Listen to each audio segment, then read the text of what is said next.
Okay, small update tonight, although I feel like I've done a fair bit of stuff. I'll start with the Estalia board, so just getting the next 3 tiles. Obviously this place is a fucking shit show. Just getting the hardboard underneath them set up. Threw a base coat down on one of the hills. The other one is over there drying. Like I said, it's a mess. And I did make a start on the first tile for Fine Mortalis, so just sort of proof of concept kind of thing. So this is the EV foam, just sort of roughly marking out what I could do, and I thought I'd try first up with shitty cheap polystyrene. I haven't glued any of this down yet. This is just sort of to give a rough idea, and literally just cutting it with the hot wire cutter and just going sort of sticking it in and wiggling it around a bit at an angle, and it's just giving like a natural windswept canyon rock kind of look. Like I always say, it looks crap at the moment, but trust the process, and hopefully by the time you're done it'll look alright.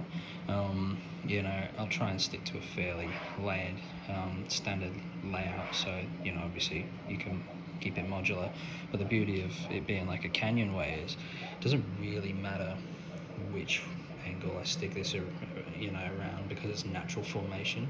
It doesn't matter if, say, I put a tile here or I put a tile here and there's like part of a wall protruding over this. Well, that's just the way nature's made it go. The EVA foam cuts really easily. Like, it was actually really nice to work with. The issue with it that I didn't really think about, but I wanted to keep these 12 by 12 squares.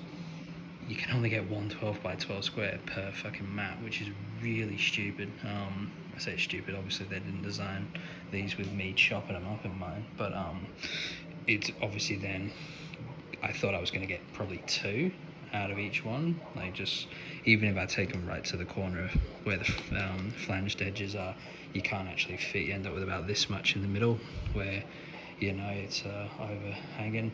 So I don't know what I'll do about that. Maybe I'll do some 6x6s, like, to give me other options for moving things around, or I'll just keep it for another project down the track. Just means it came in a pack of 4, and I was thinking, oh yeah, that'll get me most of the board done, but no, that's going to get me like 1 tile done. So they're not expensive, like $14 for a pack of 4, it's nothing.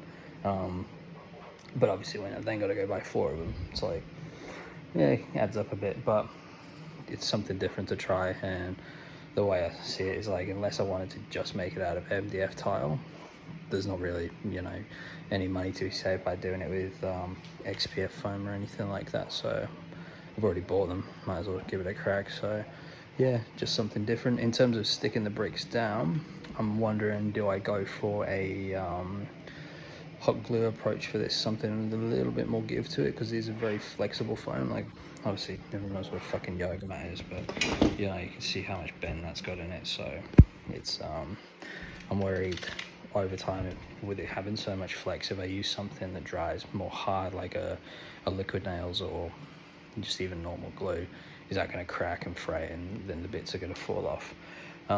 So what I'm going to do is I'll probably completely do this 1 tile, like fully textured, painted, get it ready literally for games, before I decide if I'm actually going to carry on with it, because it's it'll end up being a big commitment, time wise, resource wise. It might look like shit, might not work. So I'll do this one first.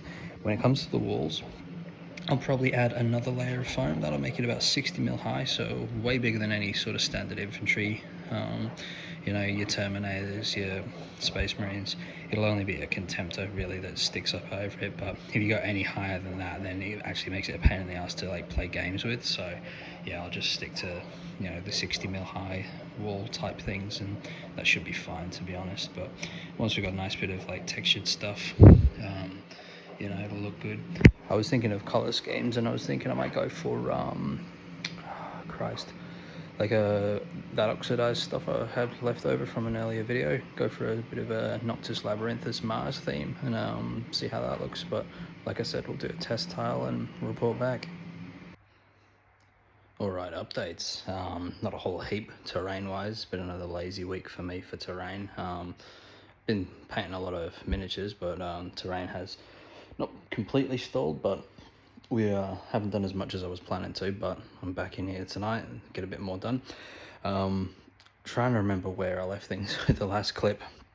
But yeah, the hill tables, just got base coats on them now. Started priming the rocks and stuff like that. Did absolutely nothing with that ZM tile after that little clip. But what I have done is I got the last 3 tiles you know, built up, ready to go. The thing that I don't know how it happened, but it happened, is both of these tiles ended up too short in both directions, which has meant I've had to extend them on 2 fronts, which was a pain in the ass. Not the end of the world, but you know, what it is going to mean is, annoyingly, these last ones are the river tiles. Won't make an issue for this one. I can get away with it with this one, but this last one I was hoping to not have to cut through where I've got the plaster and the extended bit, just because it'll be weaker for one, but also I don't know if it's going to look fucky or what, or how it's going to affect, you know, if I do any water effects, that sort of thing, but we'll cross that bridge, no pun intended. But yeah, so got them ready to go. So tonight I'm going to be marking these out. So I'll show you what I've done. I've made some baby tiles, just little paper ones, of what these rivers are going to look like. Now these 2 straights are going to be like mirrors of each other. So the reason I've done this is so I can move them around, test the layouts and stuff before I actually commit to, like, you know, a proper thing. See, I've already discovered a fuckery there, but you know, it is just a case of moving things around, and she comes good. So when it comes to translating this to the big tiles, the important thing is whatever happens in the middle is irrelevant. Sorry, printer's just starting up there. It's the end pieces. They've got to end at the exact same sort of place on each tile. The corner tile, same sort of story. As long as it correlates with these, no issues.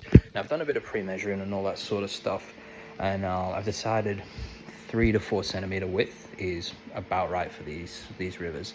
Any more and they take up too much real estate, there'll be a massive commitment to, you know, building, all that sort of thing. But for a game as well, they're actually a pain in the ass if they're any bigger than that.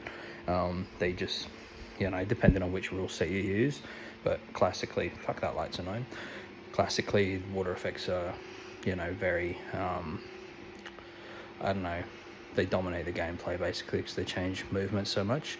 The other thing I've got to take into consideration is the way I was planning to do these rivers is I'll mark them out with, honestly, what's been the best tool for this entire build, fucking Sharpie. Mark them out just in pen and then just start carving it out, but leave, you know, the base here, you know, that kind of thing.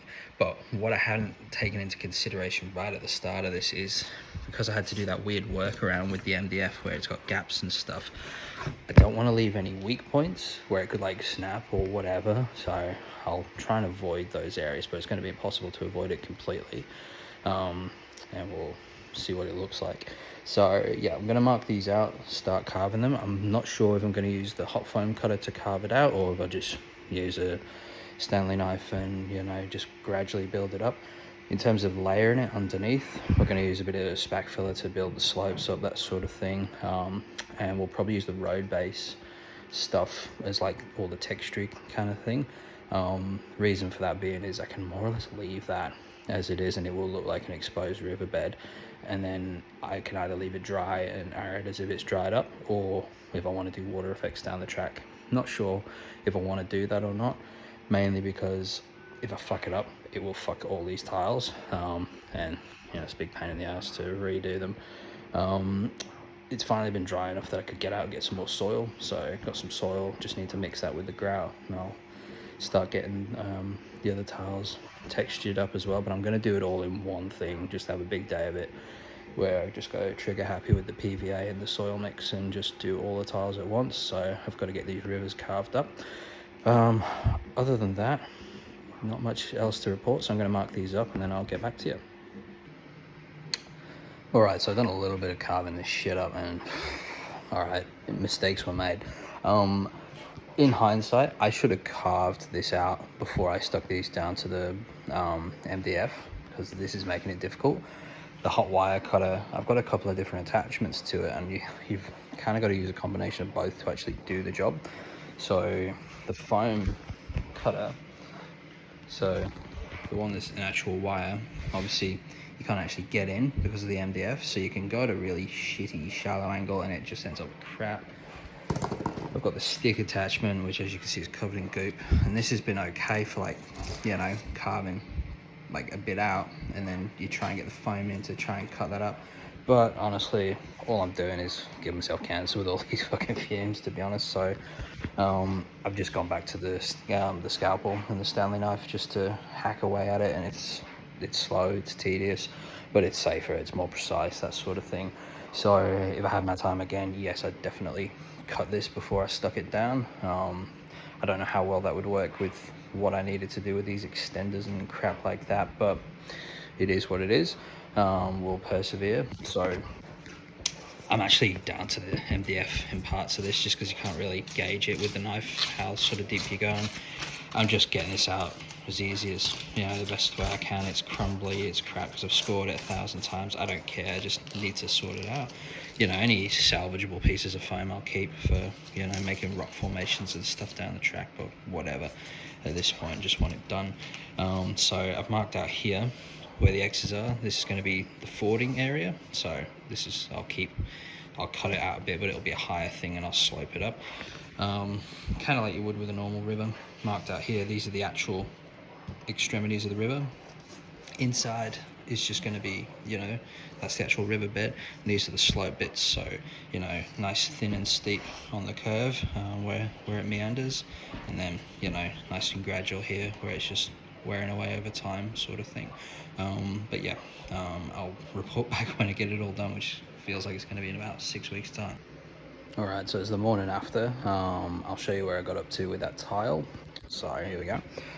As you can see, I got all the road base. It's still drying. We see here where it's still dark and shit. It's not quite set yet. Just the same stuff I was doing on the main soil for the other tiles, the ISO, then the Geek Gaming sealant.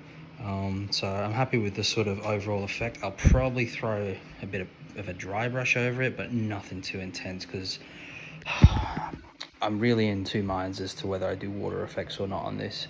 You could do like a big resin pour, but I don't know how well the foam's going to cop it. If it's going to seep through, because I haven't like put like a sealant down or anything like that. Also, you know, is that going to look shit? I've had such mixed results with water effects in the past, just for like bases and things like that. But yeah, no, might do like some basic water effects, like leave some like muddy water sort of at the bottom, so it's like it's drying out kind of thing.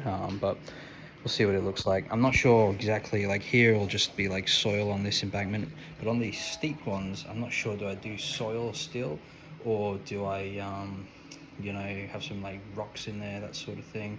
I guess that wouldn't really make too much sense for this kind of river, because it's not exactly on a cliff face or anything, but yeah, no, not sure. But I feel like we're getting somewhere. So I've started carving out the next one, slow and steady. I'll make this piece a bit wider, just so they're not also, you know, linear looking. And then I'll all just carbon copies of each other, give it a more natural appearance. So yeah, going to carry on with that, and then we'll get back to it. Next, I'm going to cut this video here, and then the next video I'll start when I've got soil down on all the tiles and all that, and you know, we're on the home stretch.